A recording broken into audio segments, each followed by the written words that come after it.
Hi, this is Brian King. Why should you listen to me? Actually, you shouldn't. I'm sure there's something much more entertaining on cable. But if you do decide to hang around, this is what I have to offer you. I'm an adult with mild Asperger's, ADHD, dyslexia, and a condition called Ehlers-Danlos syndrome. I'm also the father of 3 boys, all of whom have autism spectrum challenges and ADHD. So I draw from a lot of experience. And I like to, once a week, wrap them all up in something I call Succeed with ADHD Anyway. So let's dig in. One thing about people that continues to baffle me, and I'm sure you've experienced this too, is the belief that you can expect to get what you want without asking for it. I can't tell you how many times I've helped clients work out misunderstandings in which one or both people involved was extremely upset with the other, calling the other person names, saying they're selfish, uncaring, a poor listener, etc., etc. And at the heart of these accusations and all the frustration is the claim that the other person doesn't listen when I talk. They look at me like I'm crazy when I make a request. They never do anything I want them to do.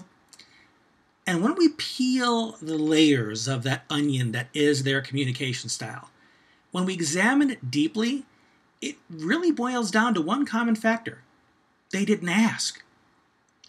People in general have gotten themselves into this annoying habit of not asking for what they want because they're afraid of hearing the one word that, as we all know, is legendary for striking people dead in their tracks the moment they hear it. The word is no.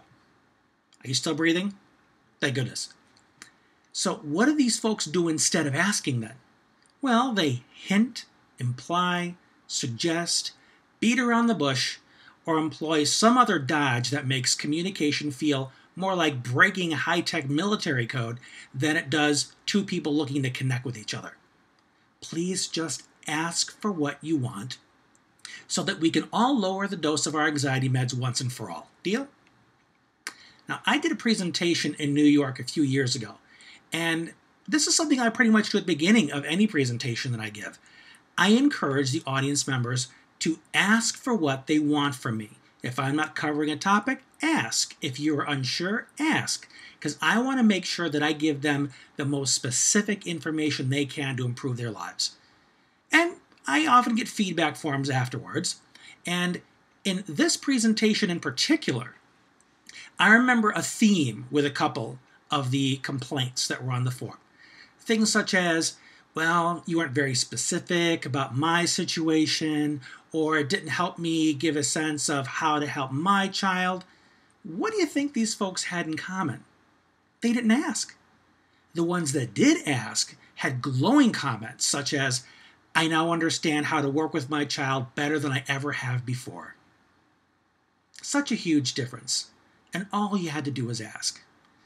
I also get a lot of emails from adults with ADHD or autism spectrum challenges, and they complain that all I talk about is parenting and kids and wonder why I don't write about adult issues. Well, the answer is pretty simple.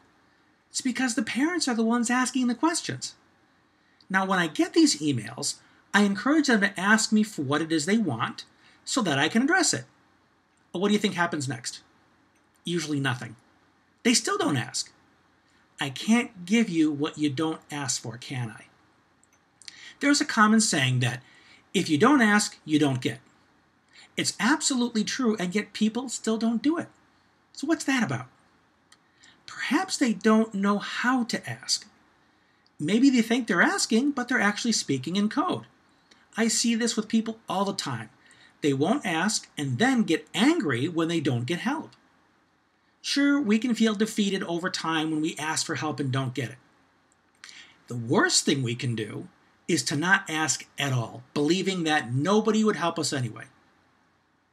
The second worst thing to do is to stop asking once you've already started and stumbled over a few no's. The third worst thing that you can do is to not reflect upon why your asking is ineffective. If people aren't responding to your requests, and this might sound crazy, ask why they aren't. Yes, I'm saying you need to ask why your asking is ineffective. I hope this isn't giving you a headache. If it is, please stop and get an aspirin and come back. So this is the reality, that your needs will not be met if you refuse to clearly ask for what you want. Otherwise, I can't give it to you, nor can anyone else. Ask, ask, ask, ask, ask until. Well, until what? Until you get what you want. Until you find the person who will help. While also making sure that the other person understands what you want. So, in conclusion, don't hint, ask. Don't imply, ask. Don't suggest, ask.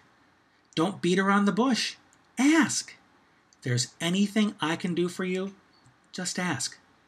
My crystal ball is only for decoration. It isn't functional. I hope this has been helpful for you. And if it has, please go ahead and share it with other people so they can benefit too. Don't forget to visit my website, which is succeedwithadhdanyway.com, and please leave a review. Let me know how I'm doing, and let me know if there's anything else you would like me to address.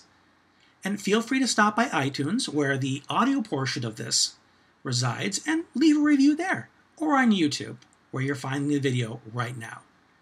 And if nothing else strikes you to ask me, meet me here next time, 1 week from now, for another edition of Succeed with ADHD Anyway. This is Brian King saying, thanks for being you.